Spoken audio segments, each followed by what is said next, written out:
Hello, this is Ken Ferry with this week's Boots in the Field Report. Today we're going to do it a little bit different. We're going to slip over to Matt Duesterhaus. He's our regional agronomist over in the Quincy area, and he works with the Ursa Farmers Co-op over there. And he does a lot of the same stuff we do here at Hayworth as far as plots and working with those growers over there.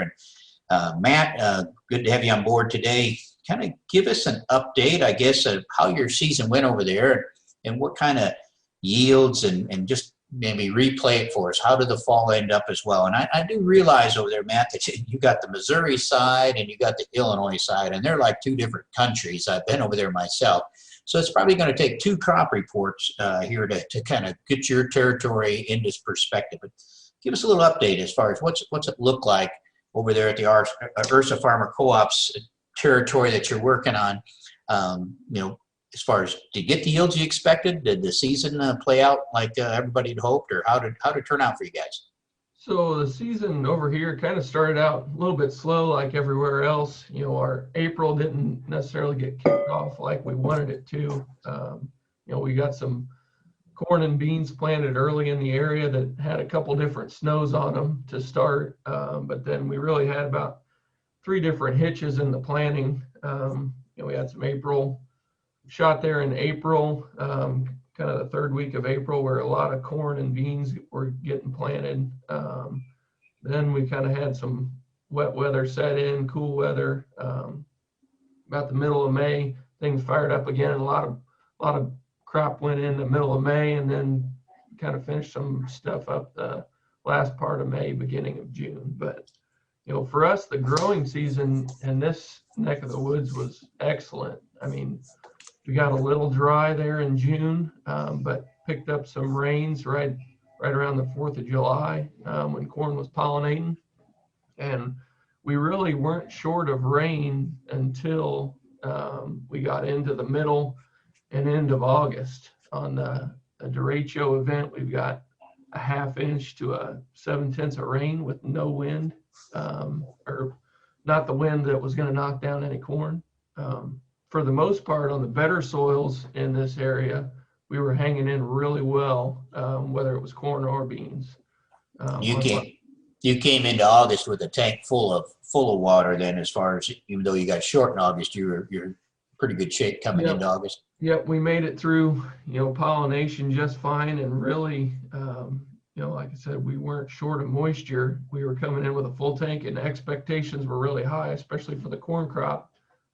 Coming into August. Then when things started to get a little dry, we started to see some stress show up, especially on those hillsides and those lighter soils. Even more stress if we were running out of nitrogen in those areas. And that's the part that tagged a lot of these fields. Even though we made it all the way through July, so we look in Missouri or we look in some of those rougher grounds, it's hard to keep the field average up when we were dying in August in some of those areas. Obviously, the April planted corn fared a little bit better in those parts because it was farther along, but in some areas, the beans may have lost 50% of their yield where they died there in August. So that can take a lot out of the field average. But for the most part around here, guys have been seeing really good corn yields. It ping-pongs around a little bit. We've had some record yields on fields, and we've had some disappointing yields on fields based on kind of our expectations coming out of July and through August. And we've got to kind of think back on why those yields weren't where we expected them to be, or what did we gauge our expectations on. But Can you pinpoint some of those fields as far as where those bushels slipped away from them on? I think some of it slipped away in the very beginning. If the stands and the ear counts weren't there, we may have been basing our expectations on the other fields where the stand count was there. A lot of that mid-May planted corn, there was areas where we were seeing 25, 26, 28,000 ear count, where we were planting 32, 33, 34,000. So that's part of it. we had a little bit of down corn issues in certain hybrids, certain fields. So there was areas where we had some yield slipping away there. But, for the most part, guys have been very happy with corn yields. Overall, we're seeing above average, I would say, for most. On the bean side, we've seen a lot of good beans, a lot of 60s and 70s for yield reports on the beans. We haven't seen those super high bean yields, not a lot of 80 or 90 field averages anywhere, but a lot of decent soybeans, and the market has came up, so that's helped quite a bit. But overall for this area, Missouri and Illinois side, I would say both crops are above average. We were expecting maybe a little better corn than what we ended up getting, and the beans, some guys were maybe expecting a little more with those early planted, but I think the lower end of the bean yields was higher as well. So overall, pretty good crop over here. And your bean crop, do you think those bigger yields were there? Did you have the pod set for them, or you just didn't get enough pod set? Yeah, so I think we definitely had the pod set, especially on our early planted beans. Looking at some of the plots that we had planted in April, we were counting 80, 90, 100 pods per plant, and we had a lot of 3 and 4 bean pods, but when we were splitting those pods late season, we would have a 4 bean pod with only 2 beans in it. We aborted a lot of beans with that dry weather in August. So the potential was definitely there. Some of our later planted, say our late May planted beans held with the early planted beans in yield, were maybe only 4 or 5 bushel behind, but it didn't look like they had the same potential that our April planted beans had. Your April planted beans probably were 90 bushel beans, and then they just end up not filling the pods back into the 70s. Yeah, I think so, and that's what it looks like. And I think a lot of guys over here are going to continue to try to plant at least some early beans before they get started into corn, because we've been seeing some. I don't think we're just chasing 3, 4, 5 bushel. I think we're chasing that 10 bushel mark with the early planted beans. If we look out the window right now today, Matt, what's happening there in the Quincy area as far as harvest? Is it about over, or where are you guys at? Harvest is definitely winding down. Few guys getting down to the short rows, and I think at the end of the week, most guys will probably be wrapped up in harvest. Maybe a few still out there, but a lot of fall tillage going on. Conditions have been pretty good for that. So we've been dry early fall. We're getting good shatter. And now we got a little bit of moisture there last week, but still a lot of tillage going on. And now with the warm weather, some fall burn downs starting to roll out for the no-till and the conservation till guys. Got fall burn downs being sprayed. And, for the most part, I haven't seen a lot of anhydrous moving yet, but I think maybe by the end of the week, we'll start to see more and more of that.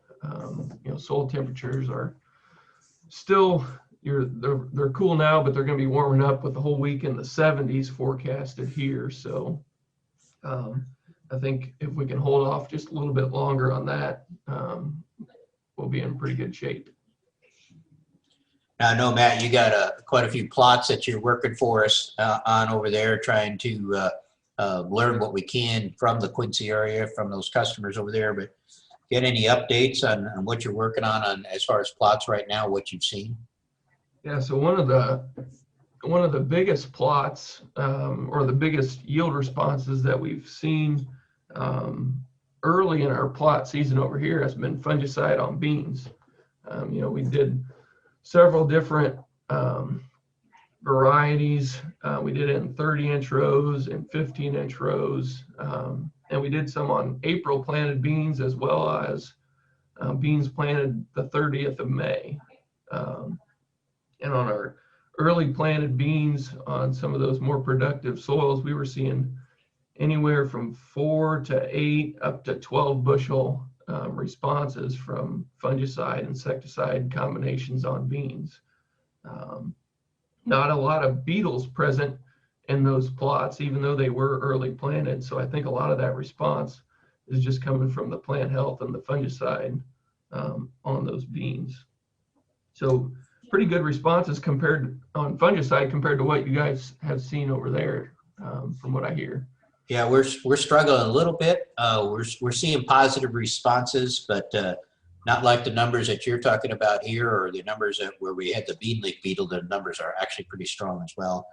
And you're saying your biggest response is coming more in your April beans, but you're still seeing some in the May beans? Yeah, so our May beans, we saw 2 to 4 bushel increase on those beans planted late, which I think is what we would expect. We've done some studies and fungicide trials on double crop beans and late planted beans, and pretty hard to get them to pay. So we're closer to break even there, but definitely a bigger response on our early April planted beans and our higher productivity. So it'll be interesting to see how these plots all break out by soil type as well, and whether that soil health was part of getting you through some of that August and maybe leaving you with some bigger beans, if nothing else. Yep. We also was working with Michael Hicks there at Ursa Co-op on some of those, on a hybrid plot where we looked at planting each hybrid at 22,000 and 36,000. So this is part of our hybrid flex learning curve, is looking at how these different hybrids respond to population and respond to stress in general. Does it change in girth, length, or depth of kernel at the end of the season? So on this particular hybrid plot, yields range from 206 to 242, but it's pretty interesting when we average the 22,000 yield, we're at 221.2. When we average the 36,000 yield, we're at 221.7. Wow. So on average, there was only a half a bushel difference in those high and low population. But if we look across the plot, sometimes it was 20 bushel one way for a particular hybrid where it liked the high population, and sometimes it was 20 bushel advantage to the low population. So when we pushed it, that was too much stress for that scenario. So it'll be interesting to shake things out this winter and in our plot meetings and figure out with these hybrids, how did the ears respond?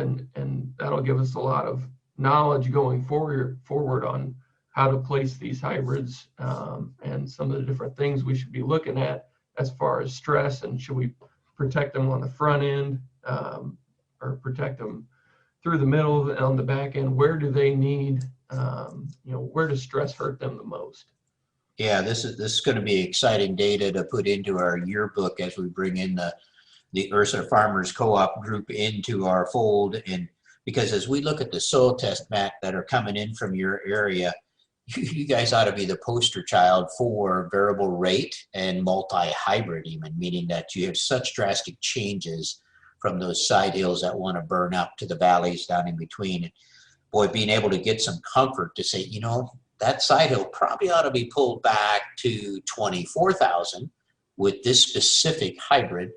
That's going to be dynamite information to work with over there to help your guys to actually implement not only a variable rate planting scenario, but to start to better position. So Michael can use this information on helping him position the hybrids in some of your tougher fields. Yeah, and we've got a whole list of plots that we looked at, and I'd like to thank my family that I farm with for putting up with me and being patient as we weigh these plots. We've got a scale on the grain cart, and it takes a little bit of time away from the harvest operation, but I think the information that we get for it, and we'll be able to use going forward, will help us, make better decisions on our farm, and hopefully make these our customers at Ursa Farmers Co-op, give them better information to make on their farms as well. So we're going to be looking at different nitrogen plots where we did some different things with the rates and the placement. We've got starter plots to look at, and specifically some starter plots on ground that was prevent plant last year. So how did the fallow syndrome affect that?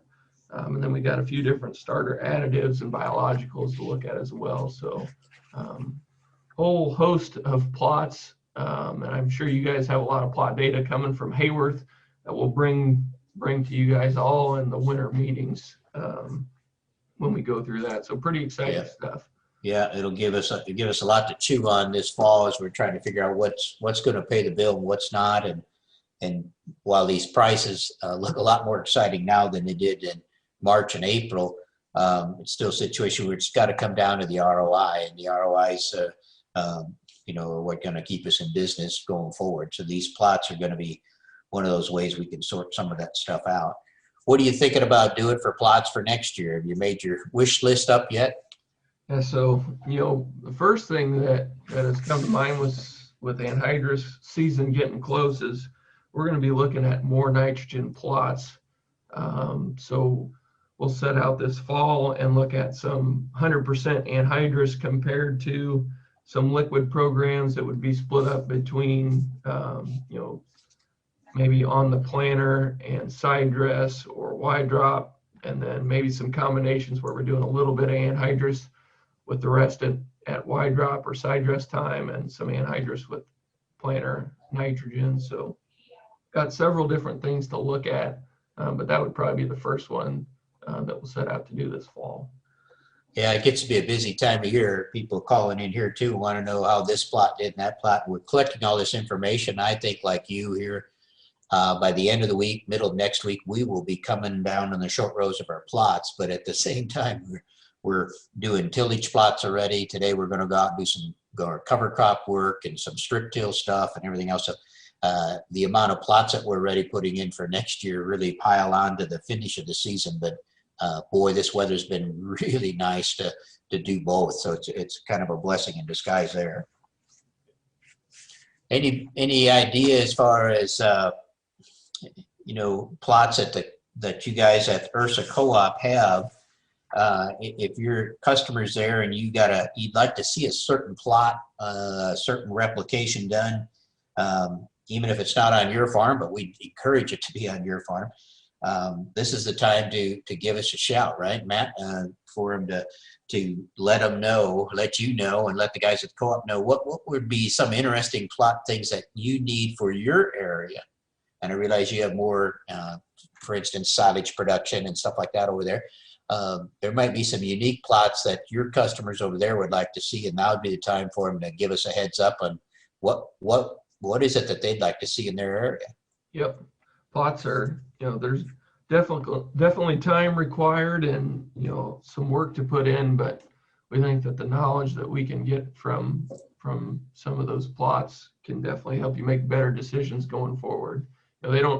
And with crop tech, basically we do a lot in the research division, and we compile that data year after year. And so part of being a crop tech customer is having access to this plot information.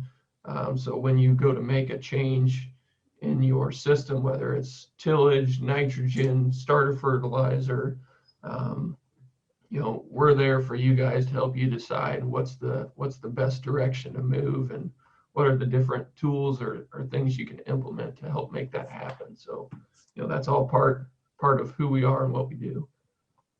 Yeah. How's the soil testing going over there for you, Matt? Are you staying up to date? Yep, pretty good. We did a lot of testing this spring and this summer. Of course, that's when we do most of the soil testing. In the bean ground, we do have a handful of acres to do here in the fall. Have several days left of that, but getting down again to the end of the fall testing. If guys do have fields that you want soil tested or want to get in the crop tech program, you can definitely get a hold of Ursa Co-op or Michael Hicks, anyone there, and they can point you to me. But the sooner we get those fields ordered and in, the sooner we can get them soil tested and those recs turned back around, especially if you're wanting to get fertilizer spread yet this fall. So don't hesitate on that. Yeah, and any information they can send in with the field order, when you get the order, Matt, it comes here, and then our GIS crew will take the soil type and the topography maps to start carving out the zones. But boy, if they got some past yield maps they can send along with that information, that lets our crew in here do a better job of zoning these fields out by soil type. And it does take a little bit. So, a situation, if they can give us a heads up ahead of time on getting those orders in, that makes a better map for you when you go back out there to soil test. Yeah, for sure. And if you get a hold of me or get a hold of Michael, we can definitely sit down and let you know what exactly we're looking for and try to meet your needs. Cool.